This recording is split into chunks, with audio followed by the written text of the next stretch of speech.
In 5, 4, 3, 2, 1. Uh-oh. Oh, hey, man, that's streaming in 2022, right? Oh, yeah. It's expected. It's part of the show. It's a feature, not a bug. All right, let me do that again, Joe. Give me that countdown. David Craddock is in the house. All right, take 2. In 5, 4, 3, 2, 1.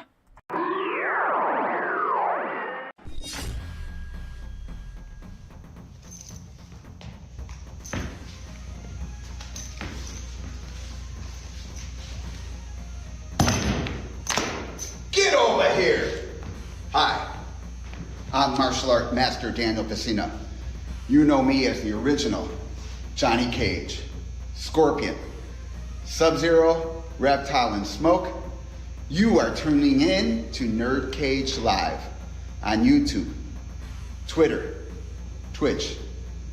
Don't miss an episode or you'll get caged. So let's finish him. NerdCage Live and gaming are a perfect match. Shoot the J, Joe. Okay. Shoot it! All right. Over on NerdCage Live on Twitch, Jay and Joe go live. Call me Bazooka Joe. It's all about you. Kaboom! Playing both old school and new school games every Tuesday night. Ooh, what a sight! Jay, stop looking at her face and run. But she's so beautiful. So be sure to follow NerdCage Live on Twitch. Run for your life, Joe. Run for your life, Joe. Running. Run faster. Oh, no, Joe. The galaxy's doomed because of you. To scratch your gaming itch. Oh, nice kick, Joe. Thank you. Yo, that's diabolical. Wait. Yo! That's twitch.tv/NerdCageLive. This is Anthony Marquez, better known as Kung Lao for Mortal Kombat. Make sure to like and subscribe to NerdCage Live. Be there. Us.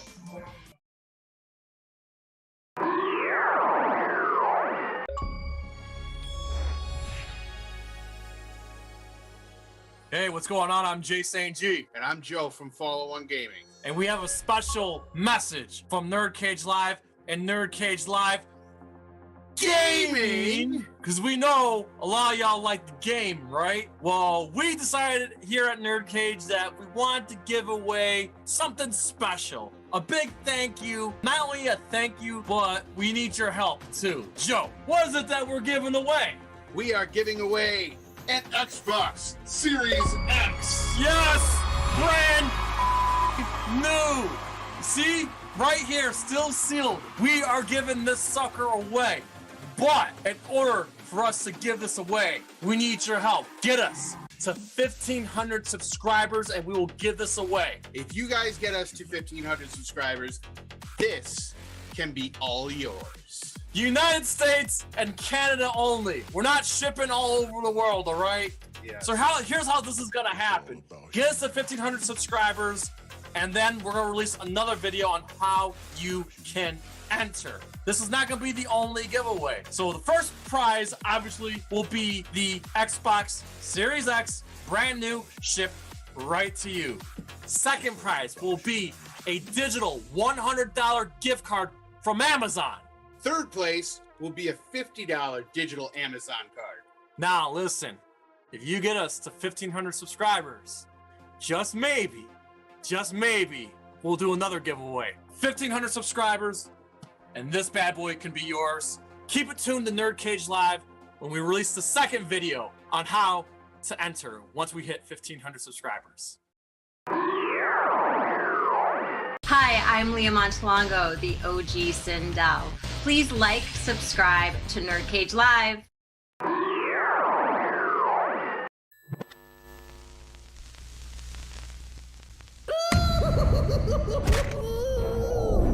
Greetings, citizens. You're now trapped in a nerd cage. We hope you have a smashing good time.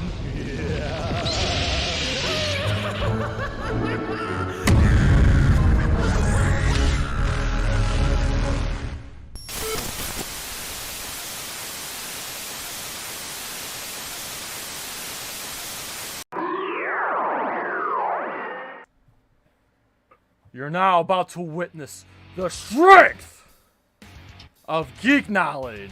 Hello and welcome. That's right. Once again, you are trapped in NerdCage Live. This channel is a celebration of all things pop culture, so please hit that like button, pay the rent, and please subscribe. I'm your co-host, J. Satan motherfucking G! Certified geek, 7 days a week, coming to you live from yours truly, the land of the orange, Syracuse, New York. And always among us, it's our moderator and troll hammer stronger than the DK Banana Sandman. It is Joe from fucking Fallen One Gaming. What's poppin', my dude? Tonight, we have the great, legendary David Craddock. Hey guys, I'm so happy to be here. I'm doing great. How are you guys doing? We are doing bloody fantastic, and congratulations on launching your book that we're going to talk about tonight. Long Live Mortal Kombat. Pick up your copy. Link in the description. People, look at this shit. This is thick with 2 C's. Get your copy. All the juicy stuff. All things Mortal Kombat from a diehard perception of a real video game journalist. But Joe, before we go any further, who do we got in the chat tonight? In the chat tonight, we have Tadmock99. Yo, what is up? Talk about a diehard. Uncanny Carlos. Paul Tackett's in the chat. Mad Mike 54. Yes. Shay Smithers. Justin McCollum.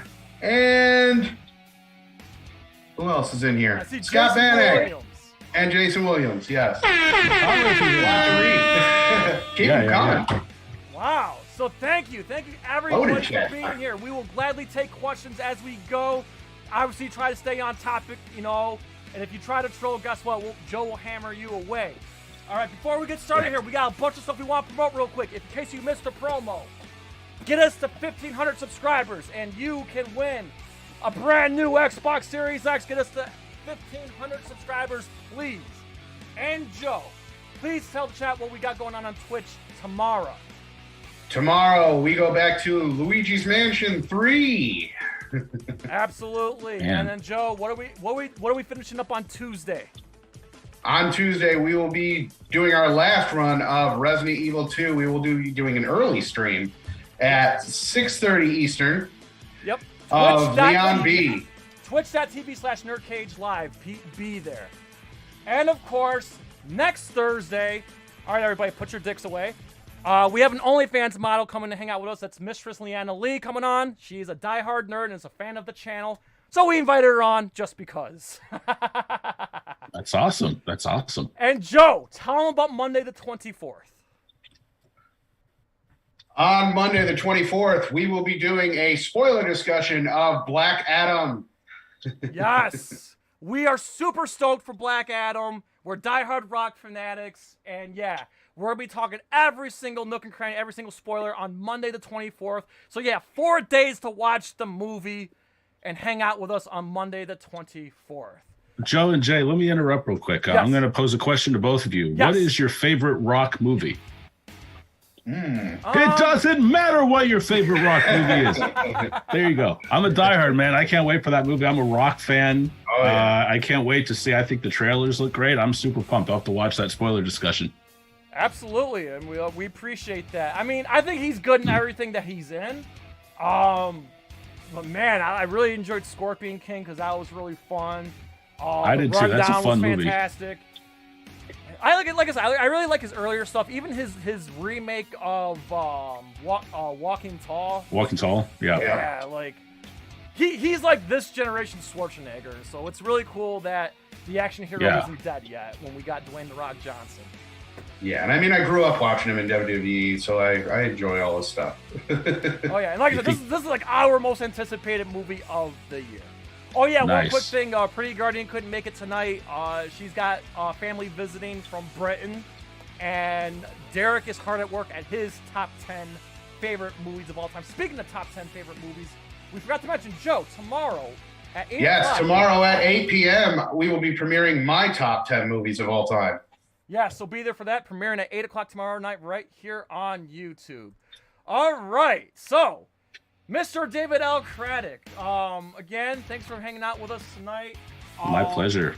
Let's go back to the beginning. What got you into Mortal Kombat in the first place? Because I never get sick of asking a fellow Mortal Kombat fan this question. So how did you get into it? Yeah, man. I mean, just like the Mortal Kombat characters, I think all of us fans, we have our origin stories, right? Mine is, so my parents divorced when I was 5, which was a good thing for them and a good thing for me because I got, an awesome, some more siblings out of the deal, more grandparents, more Christmas presents, and more arcades. I had a local arcade near my dad's place, a local arcade near my mom's place. And I remember once when I was at my dad's, we went into the arcade and there was just this throng of people around the machine, so many bodies thick. I didn't even know what the machine was, but I looked up and there was a monitor mounted on the cabinet. That's how you know a game is big, right? When they want to treat it like a boxing match or the freaking WWE Titantron so anyone can see it from anywhere. And my dad is there to get me, and I look up. We both look up just as the screen turns dark and Kano rips out someone's heart. And my dad was like, nope, and whisked me right out of the arcade. And I was like, yup. I had to know what that was. I think a lot of fans can relate to that, right? Like on the surface, Mortal Kombat is this bloodbath, but then you go deeper and you get into the characters, you get into the lore, you get into the deeper gameplay. And I've been a fan since I was 10 and MK1 in arcades. Absolutely, yeah. My story is a little similar, man. I'm in first grade. I'm working really hard to get Mario laid, and then I don't know if anybody remembers this store, this department store. It's long dead now, but there was a department store back in the day. If you're a '90s kid, Hills. There was a department store called Hills. Hills are where the toys are, right? Yes. Yeah, there you go. And they had, and then right by the cash registers, by the exit, they had a couple, the gumball machines and a couple arcade machines. And there was these two dudes playing what was Mortal Kombat. I'm in line at Hills with my mom. And my mom's like, oh, here's a quarter. Go get your something at the gumball machine. And of course, I went over to the gumball machine. I saw the arcade machine. I saw these two dudes playing. And I was just like, my mind was blown, okay? Come on, I'm in first grade. We've never seen anything like this before. And my mom comes to grab me. And just as this shit was going down, Sub-Zero rips a man's head off with the spinal cord still attached. And I'll never forget the words coming out of my mom's mouth. And she said, oh my God, this game is awful. And I'm like, Mom, this is the coolest thing I've ever seen in my life. Of course it was. And I actually had to fight that battle. Now, I don't blame my mother for this. My mom, obviously, she saw the whole Oprah special. And, oh my God, little kids should not play violent video games and all this other stuff. And my mom cock-blocked me from playing Mortal Kombat. But my dad, being the hard-ass conservative that he is just like, oh, just let him play it. It's just a video game. I'm like, thanks, Dad. Of course, my dad's word over my mom's word. So, and right. The rest is history. And again, I remember hating my mom. But looking back as a 35-year-old man now, almost 36, I look back and I can't blame my mom. She just thought she was doing what was best for her son. But it also at the other side of it, she should have had faith that her son would have been okay regardless. But I don't blame, like I said, as an older man now, I don't blame my mom for reacting that way. I think it was just only natural that, a woman, a Christian woman would obviously freak out over something like that. Well, right on the other side of the coin, my dad was a minister, so he had sort of a kind of a reputation to maintain. But I convinced my dad, my stepmom, my mom, my stepdad, all kind of were in agreement eventually, where they said, okay, you know what, as long as you're not trying to rip anybody's head off, it's just a video game. Yeah. And so I was good there. And in fact, there's an entire chapter of the book dedicated to the science behind why violent video games will not turn anyone into serial killers. It's okay. Preach that shit. Yeah, exactly. So yeah, I think that's something all 90s kids could have in common. Not all, maybe not all, but most, where their parents were like, whoa, what is this? Because, you know, you go from like Pac-Man to Mario to Mortal Kombat. It's quite a jump in realistic graphics there. It's only natural that they're going to do a double take at that, right?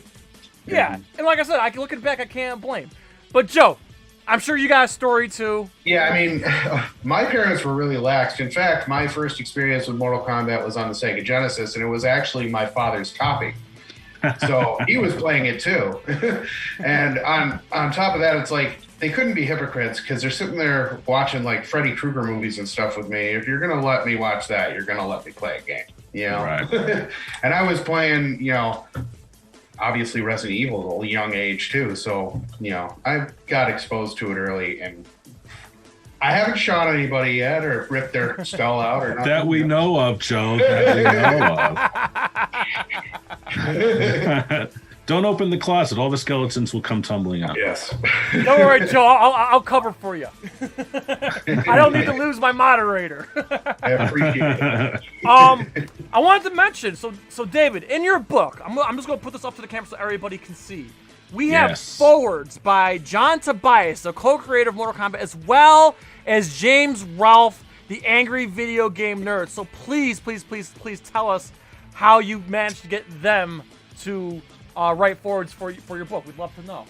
Yeah, absolutely. I'll start with James Rolfe since that one actually came out first. So I've been a writer for coming up on 19 years this January, and I've written all sorts of stuff. But starting last year, I got my first opportunity to write and direct a film. I'm working on a documentary called FPS, First Person Shooter, which is about role-playing games. No, it's about first-person shooters.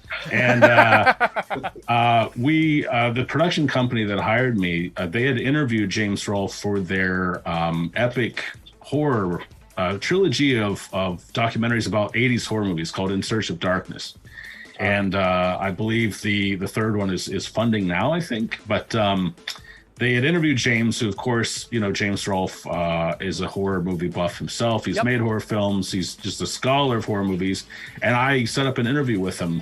Robin, my boss, the executive producer of FPS, said, you know, James plays FPS games too. And James emailed back and he's like, well, I really only played Doom, and Doom is my favorite FPS. So I was like, I can talk to you about Doom. So James and I hit it off. We had a good interview, and I asked him, I'm like, hey, I'm writing this Mortal Kombat book. Would you mind reading it? And if you have time, I know you're busy, write a foreword. And, you know, within like a couple weeks, he was like, boom, how's this? And I was like, it's awesome. I have a foreword by the Angry Video Game Nerd. So that was really cool.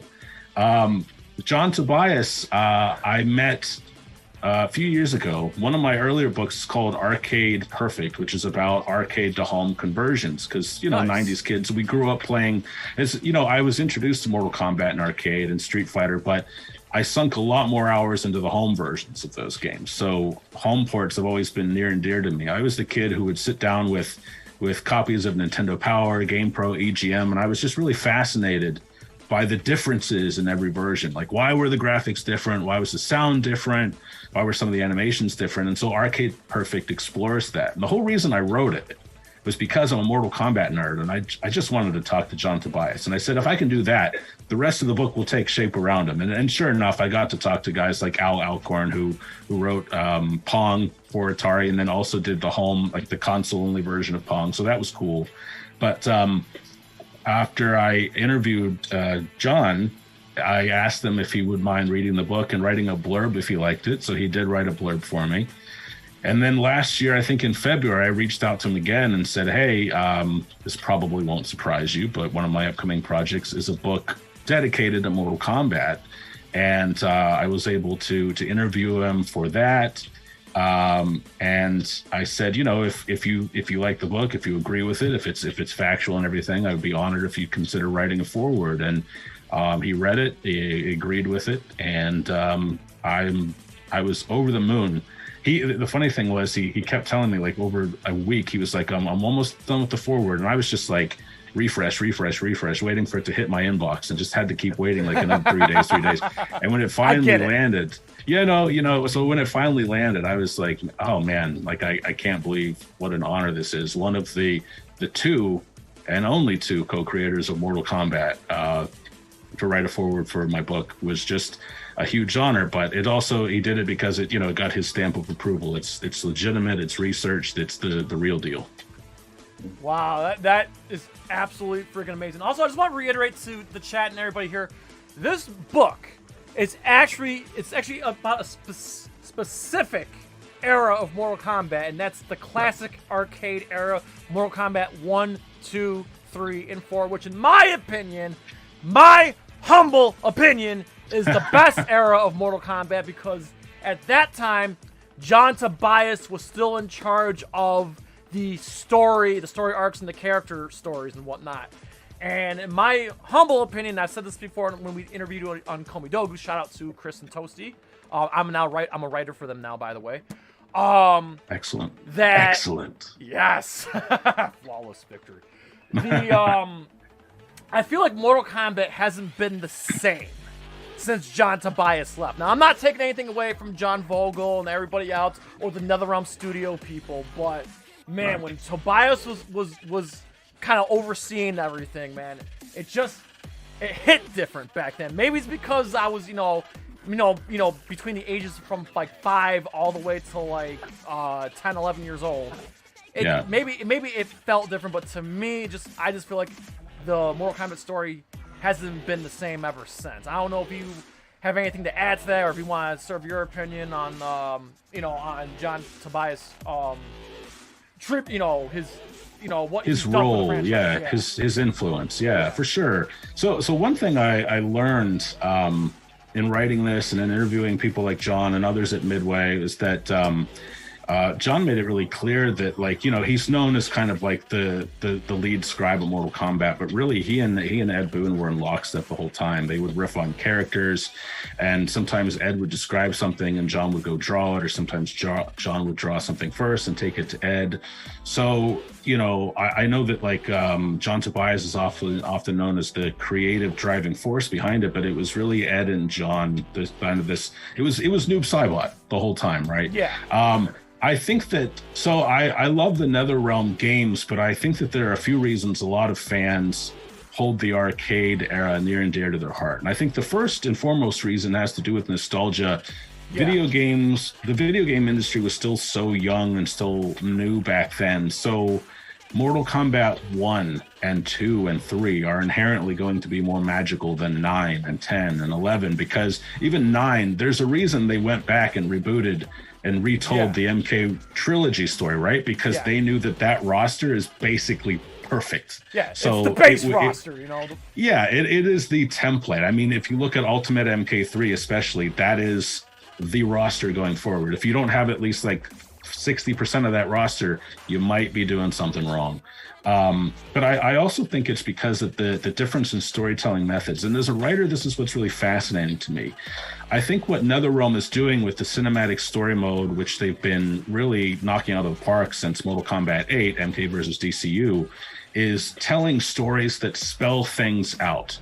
The only questions left unanswered are the questions that we have at the end of the game when we wonder what's going to happen in the next story. Yeah. In the arcade era, they didn't have the technology to tell stories that way. And also they were making an arcade game.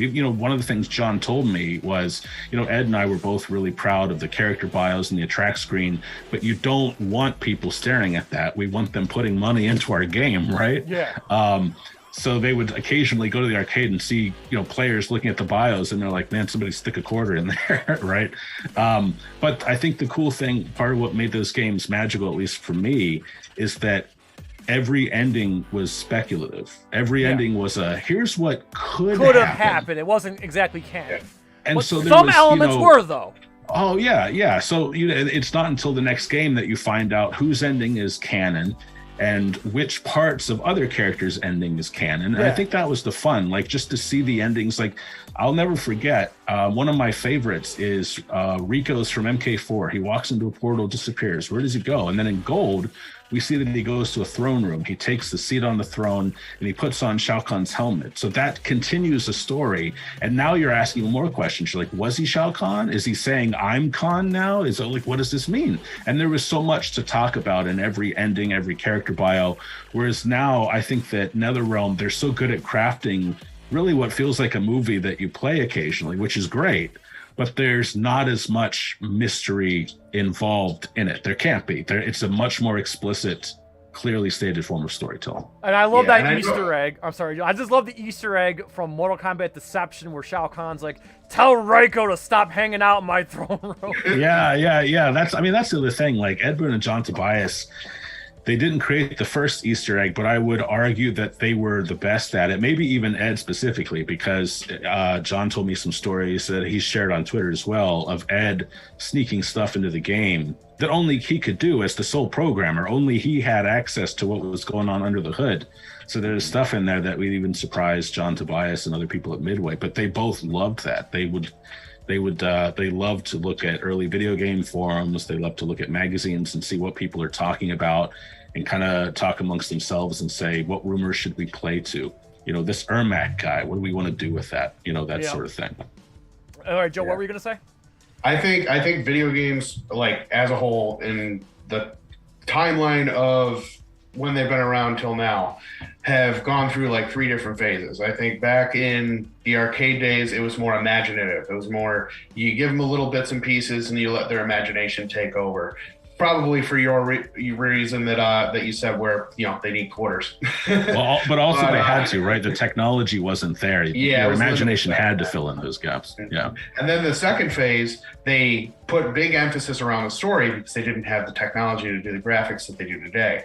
Right. Now it seems like they've gone away from storytelling and they just do graphical pushes now. Like, how far can we push the graphics? That's basically where they've gone to. And the stories kind of get lackluster from that, sadly.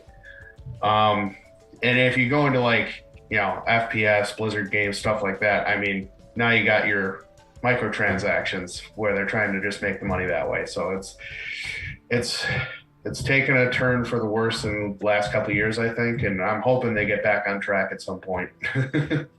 Yeah, I would say that I've written extensively about Blizzard. I've been told by people at Blizzard that I probably know more about that company than anyone even who works there.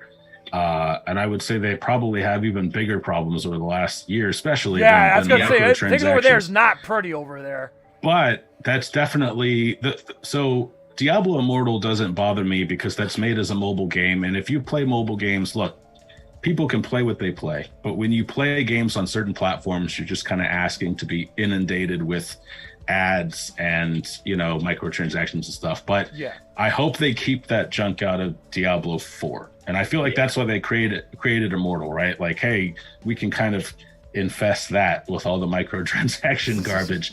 But Diablo 4, hopefully they learned their lesson from 3, because if we recall, the auction house did not go over well. It did not last long.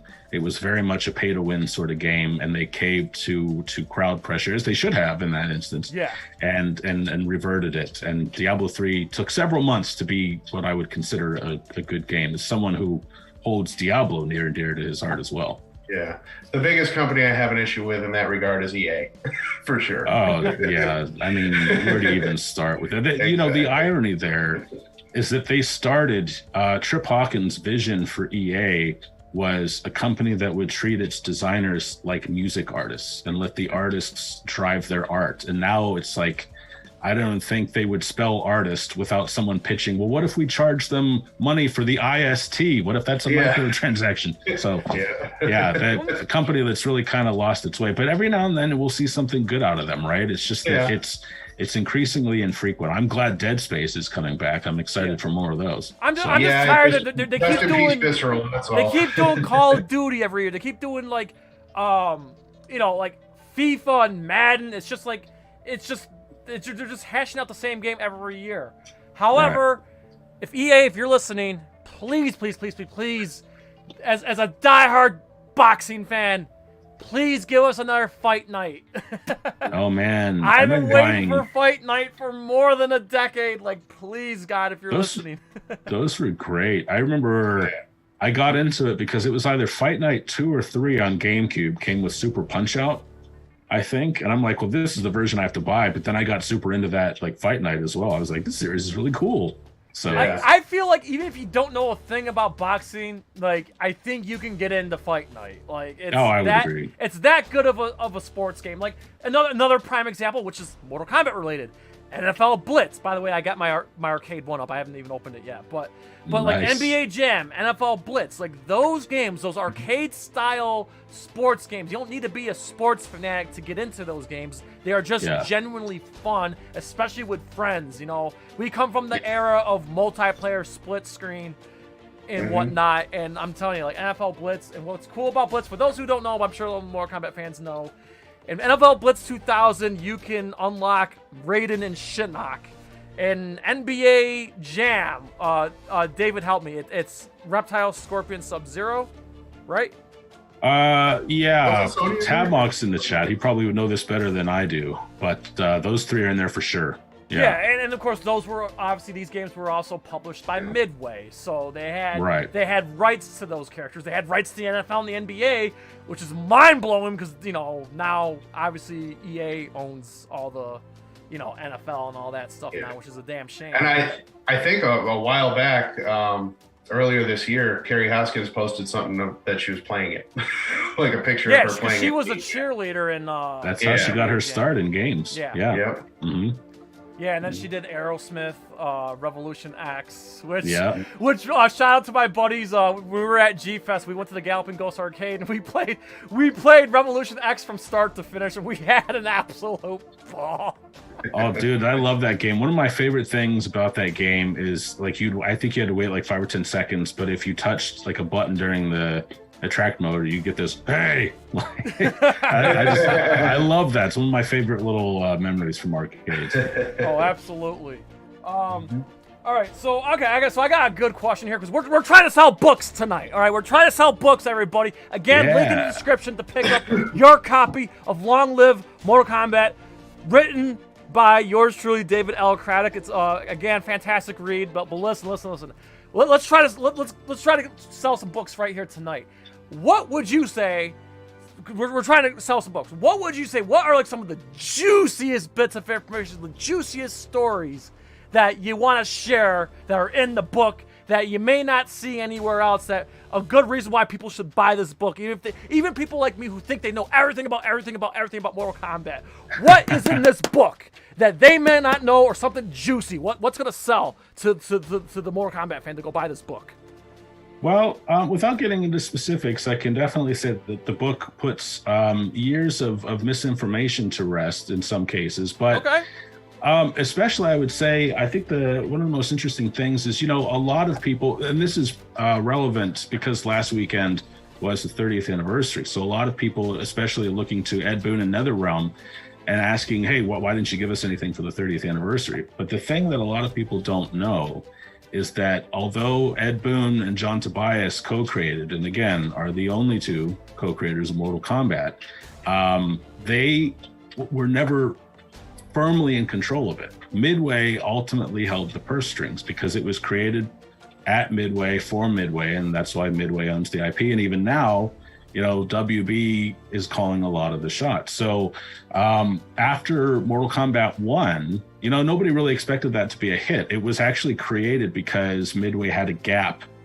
before NBA Jam, and John and Ed had been kind of brainstorming this fighting game, and Neil Nicastro and Ken Fidesna said, yeah, okay, sure, a fighting game. Yeah, we'll get a license attached to it. We'll do Van Damme. And that didn't work. But by then, after the first test hit, everyone was like, okay, we might have something here. But after Mortal Kombat 1, despite it being a success, John and Ed kind of said, Mortal Kombat 2, yeah, maybe eventually, but we really want to do a Star Wars game. And Neil Nicastro and Ken Fidesna said, haha, very funny, you're doing Mortal Kombat 2. So I asked Ken Fidesna, since he was the manager of the video and pinball departments, I asked him. Quite the source. Yeah, so there you go, right? He opened up, he shared with me all of his meeting notes taken at like every meeting Midway ever had. I had figures, dates. It was really, really cool to look at that stuff. Nice. But I asked him, I said, hypothetically, what if John and Ed had put their foot down and said, no, we don't want to do Mortal Kombat 2, at least not right now. We want to do Star Wars. And he said, well, we would have let them do Star Wars because we want to keep our designers happy. But we would have said, but we're giving Mortal Kombat 2 to another team. And they knew that was kind of a subtle manipulation, or maybe not so subtle, that would make John and Ed go, whoa, okay, we'll do Mortal Kombat 2. there was, Midway kind of made sure, like, okay, the designers have to be happy, but also we're here to make money, right? There was another instance where days before, I'm talking literal days before Mortal Monday, John Tobias and Ed Boon wanted to hold the Super Nintendo version. They were not happy with how it played. So most people remember MK2 or MK1? MK1. Okay. So most people I can agree remember, to that. As great as it looked, it played like. So that's the thing, right? It looked great, almost arcade perfect. Really, the best looking of all the 16-bit ports. But in addition to it not having blood and the original arcade fatalities, it didn't play well. And I actually write about this in Arcade Perfect. What I found out was there was a programmer at Sculptured Software whom Acclaim hired to do the SNES port that said, "Oh, I can do all this." And the thing is, even though this is Mortal Kombat, a high-profile project, ports were not given a lot of resources. It was usually one programmer, 2 or 3 months, go. And this guy talked a lot of talk, but eventually, like a month and a half passed, he hadn't done really anything. So they removed him. They had to put 3 programmers on it to do the work of one because they were so tight on time. And what happened was there was an internal table linking animations and player input. And if anyone, that got screwed up. So if anyone's ever played that port, you know that if you press a button, the character just kind of stands there. You have to really pound on those buttons to get it to pay attention to you. Ed and John didn't like that. They were upset about the quality, and they wanted to hold the version. They kind of wanted to basically cause an embargo on it. And Acclaim was, by this time, they said, "We had enough. If you guys hold this up, we will sue you." Not them personally, but we will sue Midway. And Midway said, "Guys, we've got a lot of money on the line. There are cartridges, coming on trucks from Mexico, coming in planes from all over the world. We bought up every cartridge possible because we're going to make a lot of money on this. This is going to happen." And so that's the 16-bit war was full-fledged, too. The 16-bit war is full-fledged. So that's the thing, right? Like, John and Ed, Midway did want them to sign off on things, but when push came to shove, they owned Mortal Kombat, not the co-creators. So for anyone asking, Ed Boon, why didn't you give us anything? Ed Boon can't always give you what you want. He loves to tease, absolutely. Oh, yeah. But he's not ultimately the one who can pull the trigger. WB has to give the go-ahead. So, which sucks because it's like we all know, we all want that reveal, which is MK12. But we know the merger. I'm sure the merger, some other factors, And it's funny because if you look at WB as a whole, with what they're doing with everything, their movies and everything, you can kind of see a pattern. Well, and you know who's pulling the strings. Really, right now, I don't think the left hand knows what the right hand is doing over there because of this Discovery merger. Yep. They're canceling shows. They canceled the Batgirl film, which Batman's my favorite character of all time. Any Batman or Bat family related media I'm in, and then Gotham Knights next week. Sorry. Yeah. Oh no, dude. My wife. We just got a second PS5. We're gonna sit next to each other and play through this thing. Oh, I know. I'm so excited. Oh, it's gonna be great, right? But like, that's the thing. Like, there's so much turmoil over there. I will say that for the 30th anniversary, what I would have loved to see, and it still could happen, but right now, Eyeballistic is working on a remake Mortal Kombat trilogy. I've interviewed their entire team about that. I have an oral history on that coming out. I'm working on what they have out is like amazing. It's amazing. It looks great. So I'm working on a companion book to Long Live Mortal Kombat, which will be about $5 digital. Probably about 15 paperback, something like that, but it's called Cool Stuff, which is just bonus interviews I couldn't fit into the main book. I have a complete oral history of their project. But in Long Live Mortal Kombat, I think it's chapter 38 or 39. I changed the order right at the last minute, so I'm confused on some stuff. But I have, at one point, Digital Eclipse was working on, and people have seen this. You've seen behind-the-scenes photos of the new actors filming in front of green screens. Yeah, and one of them was Anthony Marquez's son. Right. So I have the complete behind-the-scenes story of how that happened, why it didn't happen, and what they wanted to do with it, and how it ultimately became the arcade collection. It's gut-wrenching. Yeah. I was so looking forward to it, and what we got, despite I still play it because it has online capabilities, and we played it on Twitch, Twitch purposes as well, but the arcade collection we got was a letdown. For example, Mortal Kombat 2, you can't fight against smoke because when you hit start and down, when Toasty appears, it pauses the game itself. I'm not talking Mortal Kombat. I'm saying the arcade collection itself will pause. Yeah. Like disabling you, to fight smoke. Right. And then there's like other like glitches. Okay, for the casual or not so savvy video game person, you probably won't see it. But for someone like us three nerds you see on screen right now, who know the ins and outs of Mortal Kombat, all the sounds, all the music, there are musical glitches. There's like musical loops that are not timed right. There's for example, like I think when Raiden launches his lightning ball and then you block it, there's like a glitch sound. Like it just sucks that we never got a great report of the arcade. I mean, it's still closest to the arcade collection that we got besides the arcade 1-up, but it just sucks that it could have been better. It feels like it was rushed, and when we knew that the remakes were coming out and we saw pictures, it got us all excited. And then when they shit canned it, it was a slap to the face to all the fans. It was right, and it's full stories in the book. The cool stuff. The companion book will have Eyeballistics. Cool story. I really am impressed with those guys.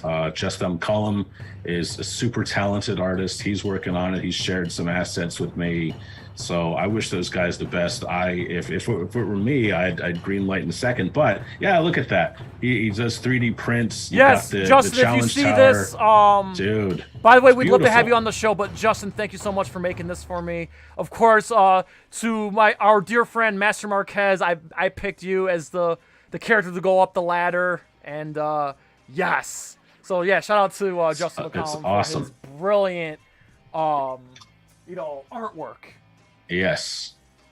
So yeah, just a lot of cool behind the scenes stuff. When I do these books, when I write about classic games that have been written about quite a bit, like Mortal Kombat, like Doom, I always look for angles that people haven't explored because I don't just want to rehash anything.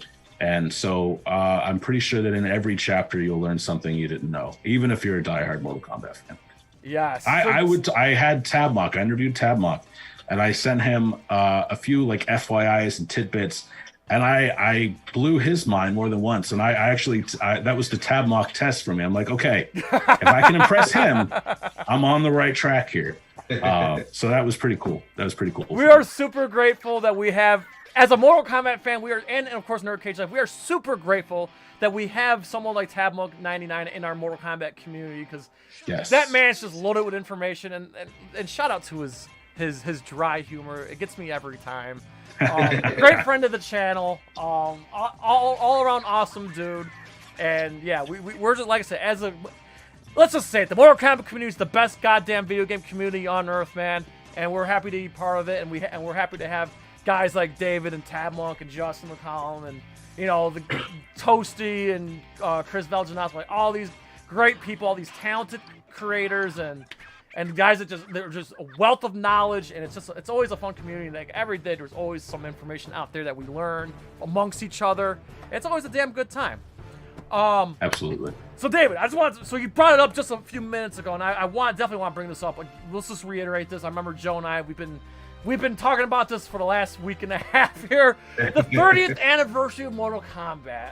Yeah. Okay.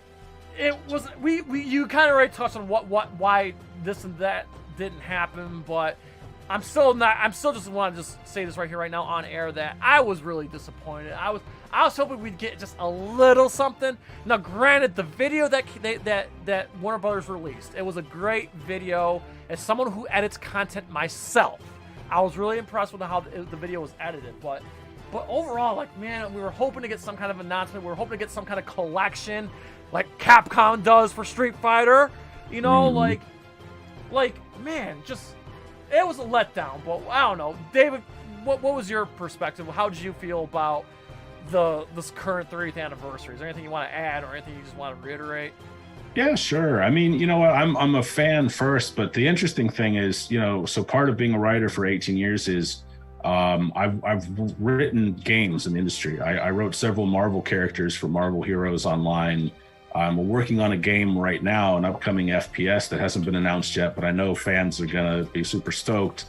And so I have some knowledge of how the industry works. So I try to like set that aside and be a fan and try to understand like where they're coming from, right? Because I'm a fan at the end of the day too. Yeah. And as a fan, I'm like, okay, even though I know why like Ed Boon couldn't, Ed Boon has a plan, NetherRealm has a plan, and they have to make sure that aligns with what Warner Brothers wants them to do. But I definitely, the interesting thing about Street Fighter 30th, that's a perfect example of that's something that came out in 2018, which is actually the 31st year, but they at least announced it in 2017 on the 30th year, right? So like, and Nintendo did that with Breath of the Wild. It wasn't ready in 2016, but it was ready in 2017, right? So, but at least we had some sort of announcement. Although they completely... And Mario, although Nintendo I was very let down as a Super Zelda fan.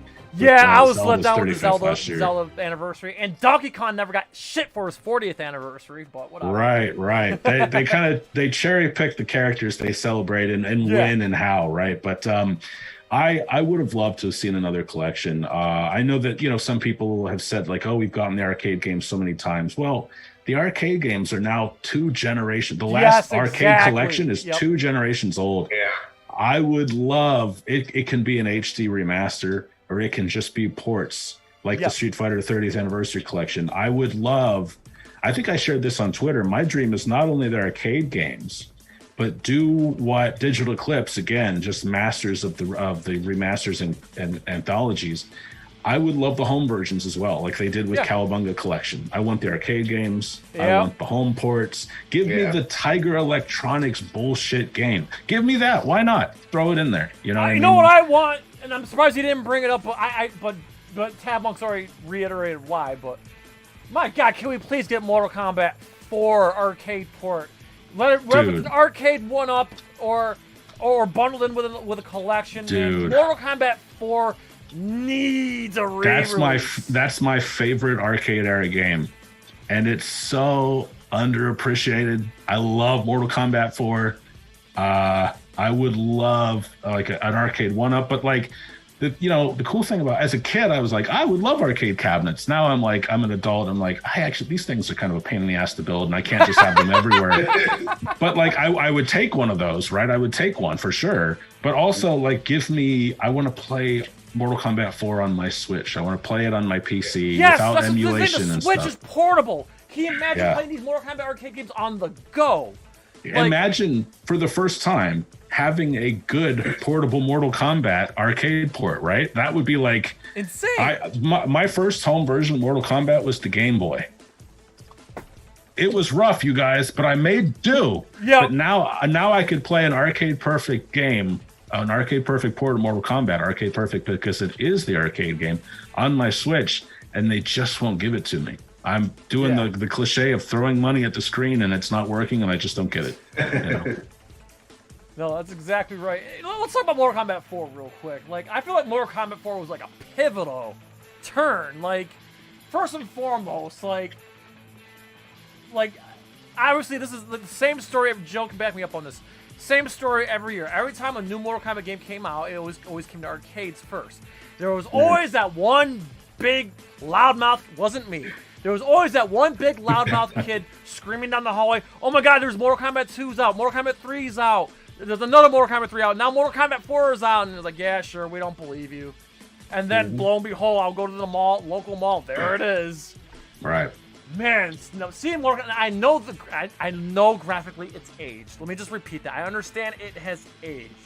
But man, when Mortal Kombat 4 came out, seeing these characters in full-blown 3D with a 3D environment, 60 frames per second, weapon combat, throwing the rocks, and man, did I fall in love with Fujin because it was cool. Yeah. Keep in mind, I did play Sub-Zero, Mortal Kombat Mythology Sub-Zero, but I played Mortal Kombat 4 first. Right. So when I finally saw that Raiden wasn't the only god, and we had the God of Wind, and Raiden's always been my favorite character. I've always been a Raiden guy, still am. Right. Raiden, again, let me just take the floor for a second. When you first see the Mortal Kombat 1 character select screen, which character pops out the most? It is Raiden, seeing Carlos Pesina and the lightning behind, the glowing eyes and the lightning in the background stands out. And that was the character I went to. And I see the lightning bolts swirl around him. I've always been a Raiden guy. But when Mortal Kombat 4 came out, and I see Fujin, Raiden's brother, I'm like, oh my god, this guy's the coolest. And like, I fell in love with Fujin. And then as a Fujin fan, I got fucking cockblocked because then Fujin disappeared all the way up until Armageddon, and even Armageddon, I don't even want to count that as an appearance. And then finally, Mortal Kombat 11, they gave us back. But I'm just saying, it was Fujin, man. Fujin was like that one character just blew my socks away because it was something cool, something new, and I love Mortal Kombat 4 for that reason, because of Fujin. Yeah, man.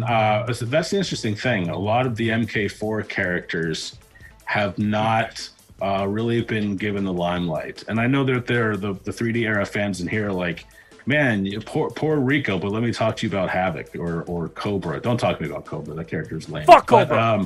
I know that guy sucks. But I think Mortal Kombat 4. I mean, the graphics have aged, but like it was part of the first wave of 3D games. So like, yeah, but Mario 64 looks pretty old these days too. Yes, right? So it's just gonna happen. But I think it was. There's an interesting trend in Mortal Kombat history where every 4 games, Midway, now NetherRealm, releases what could be considered a bridge into the next era. Mortal Kombat 4 was a 3D game, but it really played closer to the 2D games. But that was sort of a bridge that led us to Deadly Alliance. And then MK versus DC dispensed with the 3D gameplay, brought us back to 2D, and led into the reboot. And gave us a story mode for the first time. For the first time. So there's this trend there, and I feel like Mortal Kombat 4. I felt that one thing that was lost with Mortal Kombat 3, as much as I love UMK3 and Trilogy, is that the dial-up combos made the series more inaccessible than it had ever been. Yeah. Because it was like a phone number back then. There was no speed dial. You either knew the numbers or you didn't, and you were at a disadvantage. And the thing about Mortal Kombat is, yes, skilled players will rise to the top, but anyone could be able to pick any of these characters and stand a fighting chance, unlike Street Fighter, say. Yeah. So Mortal Kombat 4 with the universal combo system, I felt kind of even the playing field, while also allowing players to be very creative with that universal combo system. Very well said, yeah. I love that game. Yeah, I love that game. I would love to see it back. Yeah, and like I said, I'm always gonna like refer to the the characters from the first 3 games, but every game there's always a character I gravitate to. And Mortal Kombat 4, that was Fujin, and shout out to obviously I really like Reiko and Tanya were great characters too. I wasn't too big on Jarek or Kai, if you want the honest truth. But I didn't hate them like everybody else did. But man, but like I said, every new game there was always and then of course Deadly Alliance. There was Kenshi. And then Deception was Havoc, and I actually like Kira as well. It was cool. Mortal Kombat 4. A female Black Dragon was cool, Oh yeah, she was my main in Deception, but Mortal Kombat 4 also came out in a weird time. Like Mortal Kombat as a franchise was kind of in a downturn. There was some oversaturation. Came out and. Yeah, it was just like almost too much of a good thing. In 5 years they had pumped out like 6 games because they kept iterating on MK3, and between that, the movies, the TV shows, it was just like, all right, like you can have too much of a good thing. They needed to cool it for a bit. And that's actually another detail that I found out after Mortal Kombat 4. Ken Fidesz said that Ed Boon came to us and said, I want a break, and we actually told him that's good, because if you didn't say that, we were going to tell you to take a break, because Mortal Kombat needs we need to let absence make the heart grow fonder, because Mortal Kombat 4, the sales numbers, I'd never known these before, but Ken Fidesz said if you look at Mortal Kombat 2 as the peak, selling over 26,000 arcade units, Mortal Kombat 4 sold just north of 4,000. That is a huge drop. That is just off a cliff. Shame. That's a cliff. Yeah, and it was great, but it was almost like, fighting games also, I kind of write about this for context, but fighting games were also in a bad place, because what had happened is the games were becoming so complex that, and Capcom, Rare, other fighting game designers admitted this, the games were becoming too complex. And if you don't have new casual players coming in and converting to hardcore, your base is going to die off. And that's what happened for a while. That's a massive... go ahead, Joe. Yeah. Go ahead, Joe. No, I didn't say anything. I was agreeing. Oh, Yeah. okay. I was just gonna say, also what probably didn't help Mortal Kombat 4, Tekken, was a thing, Right. and they kind of did the 3D fighting thing. Virtual Fighter did it first, but it was really Tekken that, in my mind, Tekken was the one that blew up in our, on both arcade and on PlayStation. So Mortal Kombat was at a disadvantage when Mortal Kombat 4 came out, but as a diehard Mortal Kombat fan, I was blown away by Mortal Kombat 4 because it was, again, 3D, it was fast, and I loved the characters, but apparently those characters didn't resonate with the rest of the fan base, but they did with me. So yeah, it's sometimes I feel like the character that stood out the most to someone was Quan Chi, because when we got the reboot with Mortal Kombat 9, Quan Chi was representing Mortal Kombat 4. Yeah. So it was always kind of interesting to me to see that. I loved Rico first because aesthetically he looked like Nightwing, like Dick Grayson. I'm a huge Nightwing fan. But then the gameplay as well, I loved coming up with juggle combos that played with his shurikens and his cartwheel kick. And it's really fun to juggle. Oh, that club. That spike club. Man. Yeah, I think that's the thing too. Like Mortal Kombat 4, technically a 3D game, but the 3D gameplay elements, the stepping in and stepping out, were really clunky. Tekken, which was like the big 3D game of that era, was so smooth. It was so easy to move in 3D. And there is escalation in the industry. The entire industry, home and coin-op, was going 3D because players want the latest and greatest thing. And that was 3D at the time. It took them about a decade to realize, actually, maybe 3D isn't the end-all be-all. We can have 3D graphics on a 2D plane, like the best of both worlds, right? So yeah. All right. So we're getting to about an hour right now, and we respect everybody's time. We respect your time. We respect everybody in the chat's time, and for some people it's a school night. So let's hammer through for a few more questions here, Joe. I want you to handle this part, Joe.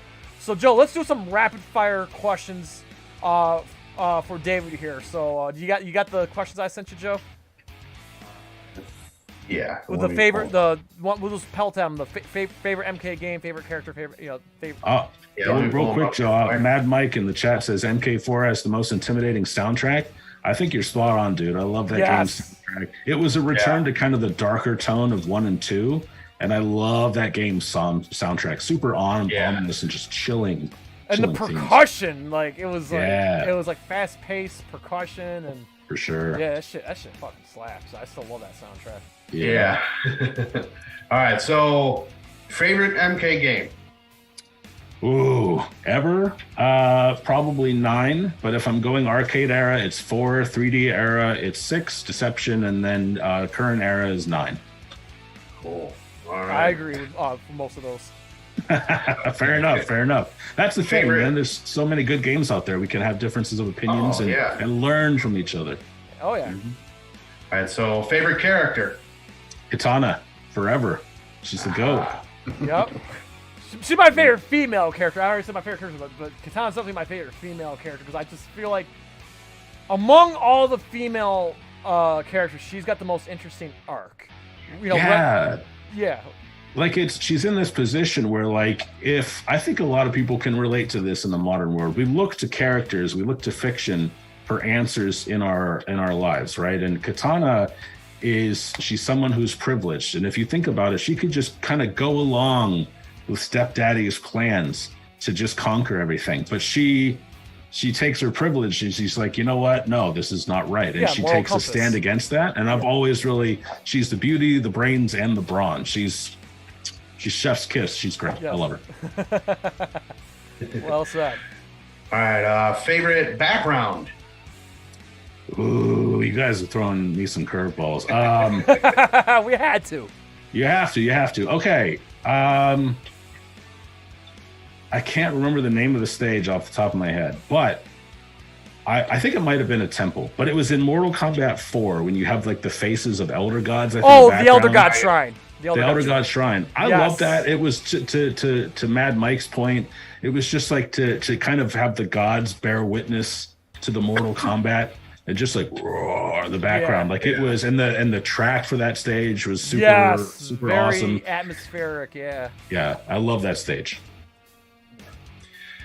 Favorite fatality? I'm gonna have to go with classic here. Even though Kano's heart rip was the first one I saw, I feel like Sub-Zero's head and spine rip is like the fatality. Like that's the one you saw on all the news channels when they were like, Mortal Kombat, is it ruining your child's life? And then you just see Sub-Zero like, cry, like that's just the Mortal Kombat fatality, right? Well said. I agree. 100% agree. And favorite ending? Okay. This is from the modern era. I loved the heel turn of Katana and Liu Kang at the end of MKX. Seeing their Revenant characters actually come into power and be everything that they opposed was just like heartbreaking, but also exciting for me. And I was so looking forward to what was coming next. You know what? I feel the same way, and I'm just so let down that they kind of. That's the thing, I had right? with Mortal Kombat 11, because this is going to be good leading up to our last couple of questions here. I was so. You're right. The Mortal Kombat X post-credit scene, whatever you want to call it, got me hyped. By the way, shout out to Joe. We just did Mortal Kombat X story mode playthrough just recently on Twitch. That post-credit scene where Raiden says, "Hey, their fate's worse than death. If you dare cross me, Katana and Liu Kang, I will fuck you up." You know, like I was excited. Like oh yes, Dark Raiden versus Liu Kang. You know, evil Katana and evil Liu Kang. Like I'm here for it. And we didn't get it. We got it in the very beginning, the brief battle in the beginning. Then Chronicon comes in, and then the timelines interloop, and I was so let down. I was like, damn, that had potential. Yeah, it really did. That's I'm very much a journey over destination guy as a storyteller and as a fan. And I can look at I was also disappointed with how that played out. But in that moment, I was like, this is badass. This is one of the coolest turns in Mortal Kombat history right Yeah, now. it was. And it was kind of funny because at that time, Mortal Kombat Legacy Season 2, you know, we saw evil Liu Kang there. Like, it was kind of interesting. Like, Liu Kang was also the guy that we looked up to, our hero, Earthrealm's champion, was becoming the bad guy across all of Mortal Kombat media. It was nuts. It was huge, right? It was. I don't know if you were going to ask me this, but I would say the most shocking moment in Mortal Kombat, and I don't know if you guys will be with me on this. Okay, go ahead. Seeing Liu Kang get his neck snapped at the beginning of Deadly Alliance, that was like like if Capcom killed Ken or Ryu. I was like, holy shit, are you serious? Okay, like, I got something to say about that. And I think I've said this on air before when Tabmuck was here. Okay. So fun fact. So I was all hyped. By the way, I actually did not like Mortal Kombat Deadly Alliance. Don't kill me, people. I wasn't a it was such like a Jurassic. It was such a Jurassic change. I'm saying the gameplay. It was such a Jurassic change. But here's the thing. So back in the day when we had to pre-order stuff, this is before the internet. You had to go put $10 down at GameStop or EB Games, or you put $10 down to reserve, whatever. Right. So I pre-ordered Mortal Kombat Deadly Alliance on Xbox, as well as the strategy guide, when strategy guides were still a thing. Now, you ready for this shit?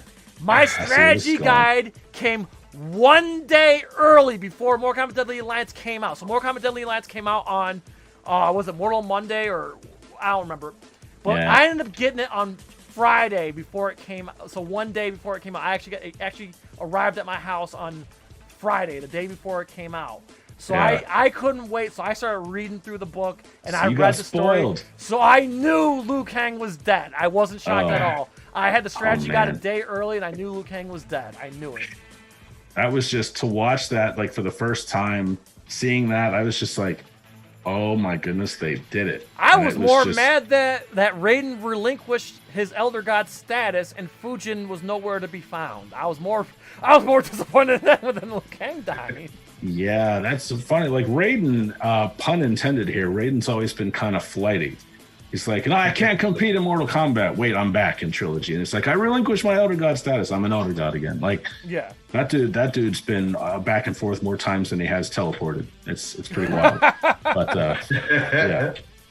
All right. Okay. And if you, I noticed that you mentioned like every 4 games, they change up formula. All right. It's interesting because the next game will be another 4th game. So technically the formula will change. And I've read into certain sources that they're saying that they might do away with the variation system. Thank God. Yeah, it was always that's one of those things. I've never really cared for it either. I can see the appeal, but I don't think they've stuck the landing. It's so hard to balance. A lot of the games just end up broken for a long time.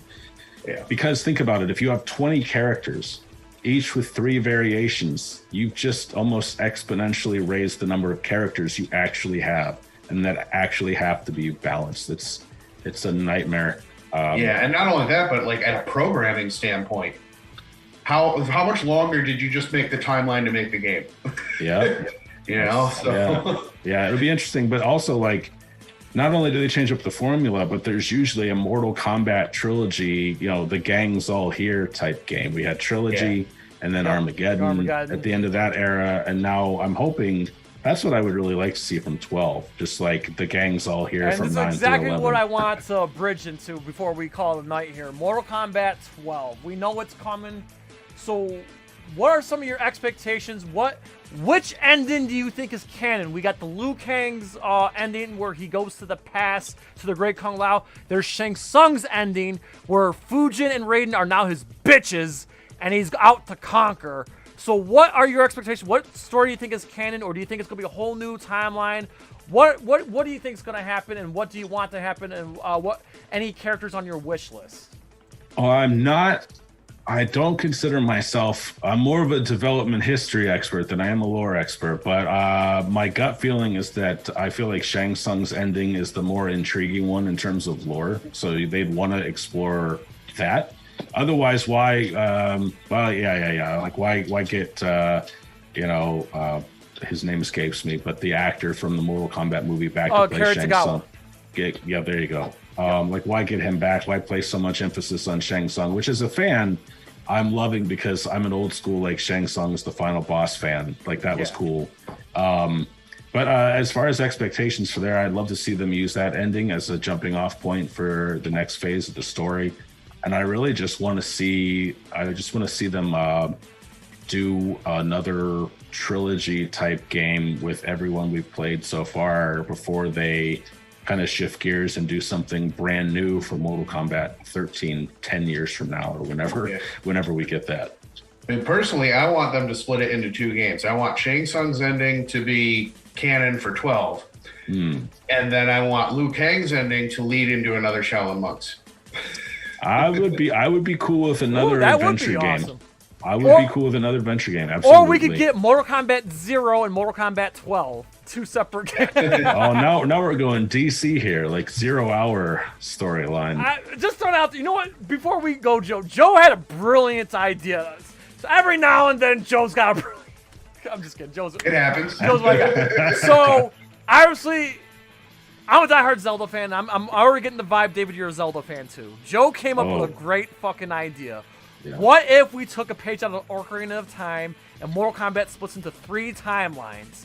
So with Mortal Kombat Armageddon being the Ocarina of Time, how about there's 3 different timelines? The timeline where Raiden sends his conscience to the past, which was Mortal Kombat 9. And then we get the timeline where Shao Kahn killed Raiden, and we get post-Armageddon. Or there'll be another timeline where Raiden defeated Shao Kahn in Armageddon, but there's nothing left. Like, I'm like, oh god, Joe, that's a good fucking idea. We could branch off to another timeline from Armageddon. Well, let's break the Triforce theme and go to 4 timelines where we actually get a good continuation of Dark Katana and Dark Liu Kang. I need it. Yeah. But no, Joe, I love that idea. That's awesome. By the way, Ocarina of Time. I wish I could say I came up with that idea. I really wish I could. Dude, no, that's great. By the way, I saw your playthrough of Ocarina of Time. That is, in my opinion, still the greatest game ever made. So I hope you enjoy it. Wow. Yeah. I am pleasantly shocked. And it's funny because we over here at NerdCage Live, and I'm probably gonna put you on the spot too. We've been doing our top 10, because we got new members they're not here tonight, but we got new members. We got Pretty Garden, we got Derek, and there's me and Joe. We've been doing our top 10 favorite movies of all time, which is and we do our top 10 favorite games of all time. My number 2 was Mortal Kombat 2. My number 1 was Super Metroid. So but my number 3 was A Link to the Past. Okay. That's the one I hold near and dear to my heart. I love Ocarina of Time, but to me, Link to the Past was the game I just feel like that's the game everybody should play first. And I feel like that's the game that holds the most merit. It's aged the best, and so on and so forth. But I love Ocarina of Time's my second favorite. But I just love. So where would you rank Link to the Past and some of the other Zelda games, honestly? So here's my thing about Link to the Past. I think it's a fantastic game. Yes. But the first time in Ocarina of Time I set foot in Hyrule Field, I watched the sunset. I heard the wolf howl. I heard the bridge clink, clink, clink, clink, clink, clink. I heard the bridge draw up at the castle. And I was like, I'm not playing a video game. I'm in a world. And that was the next level for me. So I think Link to the Past, great game. Ocarina of Time, brilliant world. It was an evolution of everything that had come before. I think Link to the Past is definitely a top 5 game. I would say my top 5. There we go. I was going to ask, what's your top 5 or top 10 games? Go ahead. I'll start with one, since I already revealed it anyway. Ocarina of Time and Breath of the Wild, Majora's Mask, Wind Waker, and then Link to the Past. It's interesting how, like, Mario, I'm a 2D guy, but I love the 3D Zeldas. I actually prefer them over the 2D, even though I grew up playing. I've been playing them since the gold cartridge in Zelda 1. Yeah. But the 3D games for me are just something really special. But Mario, platforming is my favorite genre. Yes. And to me, 2D Mario is just the pinnacle of platforming games. Oh, absolutely. Absolutely. Now, did you say Skyward Sword? Because I know I knew Scott was going to bring this up. He wants to know where you rank Skyward Sword. If there were 50 Zelda games, Skyward Sword would be number 62. Yes! Man, hold on. I got to play this sound effect here. Where's my hype buzz? Where's my hype buzz, everybody? Oh, got him. You know what? I thought that here's what I think Skyward Sword did well. And I know we're running over, guys. I apologize. That's fine. We'll wrap this up soon. I think Skyward Sword had maybe the best dungeon design in the series. I loved it. Was the first Zelda with an orchestral score, and I loved the soundtrack. And I actually did like the motion controlled combat. I hated it.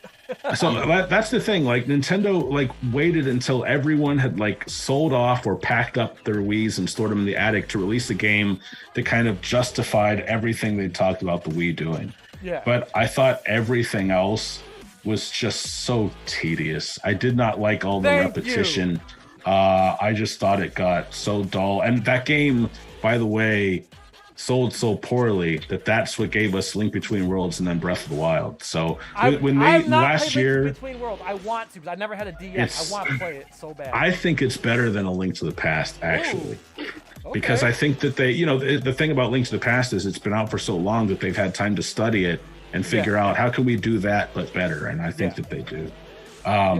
But last year when they were for Zelda's 35th anniversary, we're releasing Skyward Sword, and I was just like, and the Game & Watch, I was let down. Yeah. I mean, it was great because I'm glad we got to play Skyward Sword, but even when I played it on the Switch, I still didn't like it. I'm like, this still doesn't feel right. But can I just say, and Joe, we're going to be playing it next year for sure. I fell in love with Link's Awakening on the Switch because I never played it on Game Boy. Talk about a fantastic remake. I love Link's Awakening. I really can't wait to get back into it again on Twitch. It's fantastic. I didn't play it on. I had a Game Boy growing up, but by the time it came out in '93, I was playing a lot of Super Nintendo and a lot of PC games. I kind of moved on from Game Boy, so I completely missed it. So I played it for the first time on the Switch as well, and I was like, "This game is fucking brilliant! Beginning to end, it's just solid." Yeah. Yeah, and the what are your thoughts on Tears of the Kingdom? Because I'm pumped. I'm super stoked for that. Although, again, any similarities to Skyward Sword, I'm cautious. But I feel like that's probably why they released the HD remaster to kind of refamiliarize people with the flights and the islands. My buddy and stuff. Scott in the chat said the same thing. Is it's probably gonna have elements of that. My only wish. Now listen, I love Breath of the Wild, but I do have my problems with it. I like everything that Breath of the Wild did, but the main gripe I have with it is the lack of traditional dungeons and traditional monsters. So I just hope that we still have the elements of Breath of the Wild, but they bring back the old school dungeons and the old school monsters. I really hope we have traditional dungeons mixed in with the Breath of the Wild mechanics. That's what I want, personally. I would love that. I think my only concern there, and I understand why they kind of put them on ice, was because The traditional dungeons are great, but they were linear because there's usually one tool that is the solution to most puzzles, right? Whereas you could go into any shrine in Breath of the Wild. You and Joe and I could each play that, and we could all like talk excitedly about our unique solutions, which I thought was really exciting. So if they can find a way to kind of get the best of both worlds, I'd be on board with that. Yeah. Yeah. Well, we'll find out in May, and I can't wait. And I'm also curious to see where the story goes, just because Zelda's one of the most intricate timelines and stories of all time. So I'm dying to know where they're going to go. You know, obviously we're just going to see the return of Ganondorf, and I'm ready for it.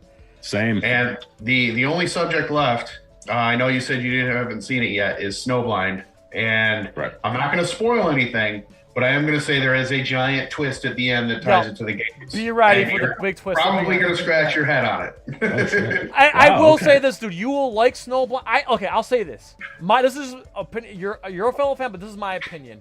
I do believe Snowblind's the weakest of the 3 Legends films. And I love the Legends films, but I still like Snowblind more than MK 2021. I'm throwing that out there.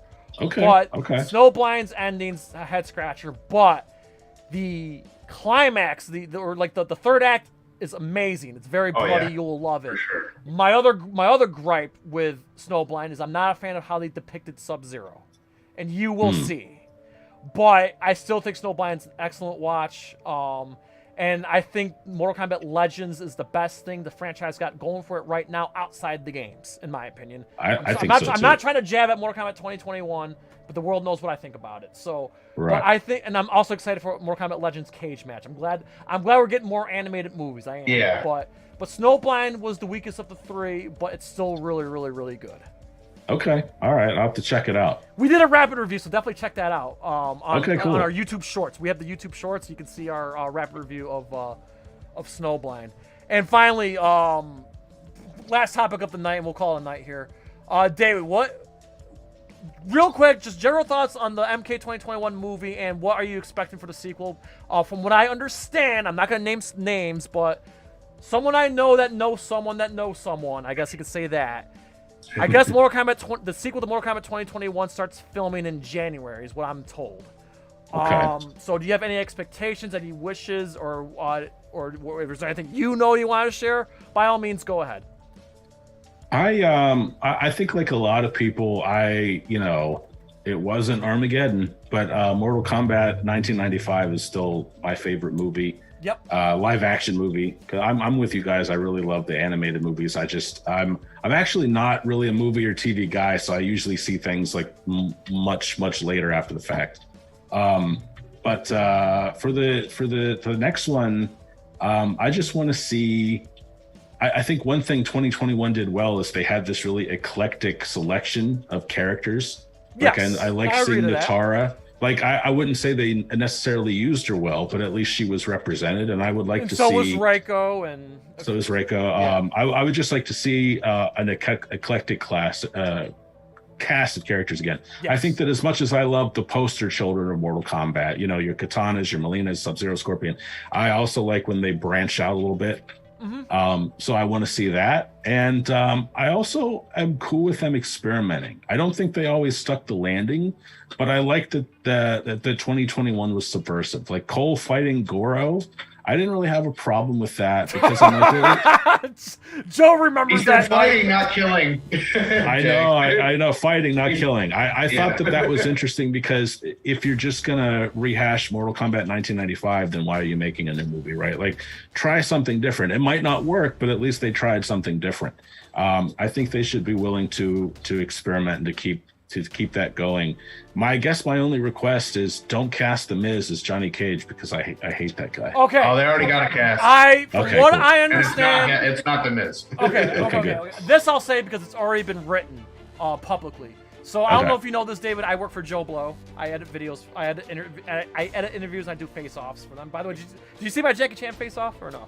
I saw that. I like that. Thank you. I've crammed in all the Mortal Kombat references. Anyway.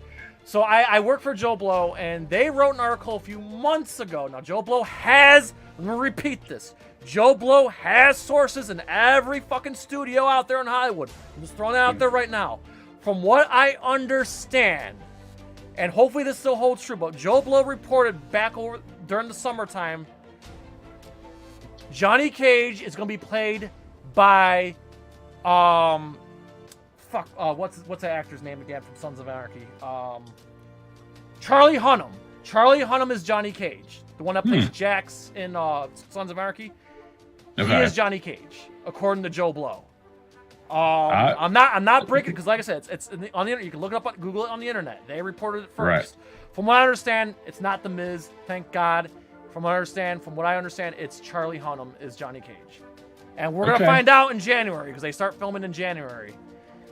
And from also understand as well, and this is according to Instagram from, this is also public information. That's why I'm gonna say it right here, right now. Louis Tan put on Instagram that Sissy Stinger is playing Katana. Which I saw that. I'd be cool with that. I'm fine with that. Yeah. Trust me, she looks good. She can do it. Just throwing that out there. But that's the information that I know. And I also know, and I know for a fact, they're supposed to be filming in January because they are waiting for Louis Tan to get back from his vacation in Taiwan or something like that. So they're going to be filming in January, which makes sense. We're going to find out. But I'm just... Exclusive information for all you Mortal Kombat fans. Exclusive information here, right now. Heard it here first. So all right, you can go back, check the tape. When all this stuff comes to fruition, you can come back and check the tape. And if I'm wrong, I'm wrong. But I'm throwing it out there for you guys. All right. Things that I want to see from the sequel here. First and foremost, a fucking tournament. Yeah, that would be nice. Secondly, I hope they expand. If they're going to keep Cole in there, expand his story arc to make it make sense. Because just an MMA fighter taking out a bunch of superpowered beings doesn't make sense. Well, they gave him literal plot armor, which was... Exactly. Like, give him some backstory. Like, I don't know if we ever figured out who his father is. Make his father somebody prominent. I don't know. Right. You know? That would connect it a little bit. And do away with this damn Arcana system. Powers are either there or they're not. They're not, taken from people you kill. It doesn't make sense. I think they borrowed that from Annihilation, which was a very big mistake. I mean, I'll give the movie this. I love the look of it. I love the gore. We got great Sub-Zero. We got 2 great Sub-Zero Scorpion fights. So there was stuff I did like. I didn't downright hate the movie, but I was disappointed because I was one of those people leading the charge saying this is going to break the video game curse, rah, rah, rah. And then Joe bear witness me 3 a.m. on HBO Max screaming on the couch. Yeah, I think he woke up his entire apartment complex, so. I was screaming like, Joe, where's the tournament? And why is Goro dead? They made some decisions there. But the thing I give writers a lot of leeway because if you're just going to make the same thing over and over, what are we even doing here? I can go back and watch Mortal Kombat 95. I'm cool with them doing some different things. And I'll be the first one to say that I think the entire movie industry and maybe even the video game industry right now is in the age of reboots for everything. It's risk aversion. It's really expensive to make this stuff, and so it's much easier to bank on a known name. And I mean, look at I love the Resident Evil remake so far, dating back to the GameCube. And that remake, that Capcom remade the first Resident Evil 6 years after it came out. That's pretty wild. Yeah, we won't talk about the movie or the series because those are terrible. Right. Yeah. But the games are good. Yes. Yes, they are. All Agreed. Right. So listen, here's what we'll do. David L. Craddock, the floor is yours. Go ahead, promote your book, and if there's anything else you want to shout out or promote, the floor is yours, my friend. All right. Well, first and foremost, thanks so much to you guys for having me on tonight. It's a real pleasure. I've enjoyed hanging out with you, thank you, and your crowd. So it's a good time. Follow me on Twitter at David L. Craddock. Mortal Kombat, Long Live Mortal Kombat is out now. You can get it on Amazon in digital, paperback, and hardcover editions. Audiobook coming, company tells me, in December. It'll also be making its way into stores over the next month or so. So you'll be able to walk into Barnes & Noble, Books A Million, etc., and find it. And I'm also directing and writing a documentary about first-person shooters, and I'm writing a video game that will be announced just hopefully soon, because I'm really excited to talk about it. Talking about classic franchises and nostalgia. I think fans of 80s and 90s properties are really going to dig this. And it is a first-person shooter, so I'm pretty excited to talk to people about it. Awesome. Excellent. And again, congratulations on your launching your book. And Thank you. We wish you a hell of a lot more success. And I'm going to put you on the spot one last time. David L. Craddock, would you like to come back on NerdCage Live again sometime? Hell yes. You don't even have to ask, man. I'm back whenever you guys want to have me. All right, my man. All right, Joe. Let's do what we do best. What we got going on? Two things going on tomorrow, Joe. What we got going on tomorrow? Tomorrow, starting at 8 o'clock Eastern, we are going to be dropping my top 10 movies of all time. So I wonder what, based on this thumbnail you see on the screen, I wonder what's going to be Joe's favorite movies. Hey, those are only 4 of them, and they're not in any particular order. But we see the emphasis. And I left the titles out on purpose, so. Anyway, then later on that night, we are going to be on Twitch playing Luigi's Mansion 3. Mamma mia! Too scary for me. That's survival horror. I can't handle it. No. And then on Tuesday, what are we doing? On Tuesday, we're going to be finishing up our Resident Evil 2 marathon with Leon B, starting at 6:30 Eastern. One sitting, baby, and hopefully the game doesn't freeze on us again. Oh, yes. man. Well, you did your magic on it, so hopefully that worked. All right, and then next Thursday at 9 o'clock Eastern Standard Time, we are happy to welcome OnlyFans model Mistress Leanna Lee. She's a diehard nerd, Wonder Woman fan, Punisher fan. And, we're really excited to have her on for reasons. So look forward to that, everybody, and just be on your best behavior, because Joe will have that hammer armed and ready, and I promise to keep my hands above the desk. Also, Monday, October 24th, make sure you go see Black Adam, because we are doing a Black Adam spoiler discussion, so please see the movie, then come hang with your boys as we give our thoughts on Black Adam and really just talk about the whole damn movie, spoilers and all. We definitely look forward to that. And I don't have the thumbnail ready for it, but we are also going to be doing a horror movie ranking discussion on the 27th. Sorry, I don't have a thumbnail ready, but look forward to that on Thursday the 27th. So we appreciate everybody for being here tonight in the chat, and of course, thank you to our super awesome guest, David L. Craddock, the author of Long Live Mortal Kombat. Please pick it up. You can get it on Amazon, wherever books are sold, the website, link in the description. Pick this book up. Again, lots of information in here. I mean, look how thick it is. It's thick with 2 C's. So, please pick this copy up. I'm proud to have this book, in part of my, collection of other Mortal Kombat books and other books that I have that are video game related and whatnot. And yeah, I mean, this has been a real trip for us, and definitely appreciate the support.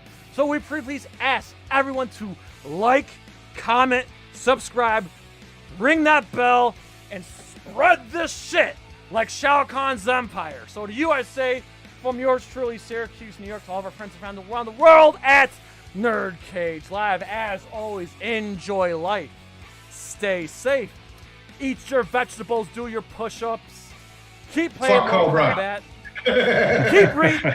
buy this book, fuck Cobra, fuck game freezes.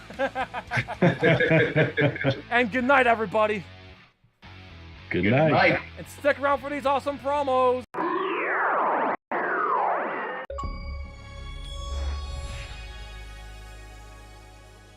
Hey, what's going on? I'm Jay St. G. And I'm Joe from Follow One Gaming. And we have a special message from NerdCage Live and NerdCage Live Gaming, because we know a lot of y'all like the game, right? Well, we decided here at NerdCage that we wanted to give away something special. A big thank you. Not only a thank you, but we need your help too. Joe, what is it that we're giving away? We are giving away an Xbox Series X. Yes! Brand new. See? Right here, still sealed. We are giving this sucker away. But in order for us to give this away, we need your help. Get us to 1,500 subscribers and we will give this away. If you guys get us to 1,500 subscribers, this can be all yours. United States and Canada only. We're not shipping all over the world, all right? Yeah. So here's how this is going to happen. Get us to 1,500 subscribers, and then we're going to release another video on how you can enter. This is not going to be the only giveaway. So the first prize, obviously, will be the Xbox Series X, brand new, shipped right to you. Second prize will be a digital $100 gift card from Amazon. Third place will be a $50 digital Amazon card. Now, listen, if you get us to 1,500 subscribers, just maybe, we'll do another giveaway. 1,500 subscribers, and this bad boy can be yours. Keep it tuned to NerdCage Live when we release the second video on how to enter once we hit 1,500 subscribers. NerdCage Live and gaming are a perfect match. Shoot the J, Joe. Okay. Shoot it! All right. Over on NerdCage Live on Twitch, Jay and Joe go live. Call me Bazooka Joe. It's all about you. Kaboom! Playing both old school and new school games every Tuesday night. Ooh, what a sight! Jay, stop looking at her face and run. But she's so beautiful! So be sure to follow NerdCage Live on Twitch. Run for your life, Joe! Run for your life, Joe! Running. Run faster! Oh no, Joe! The galaxy's doomed because of you! To scratch your gaming itch. Oh, nice kick, Joe! Thank you. About you. Yo! That's diabolical! About humanity. Wait. Yo! That's twitch.tv/NerdCage Live.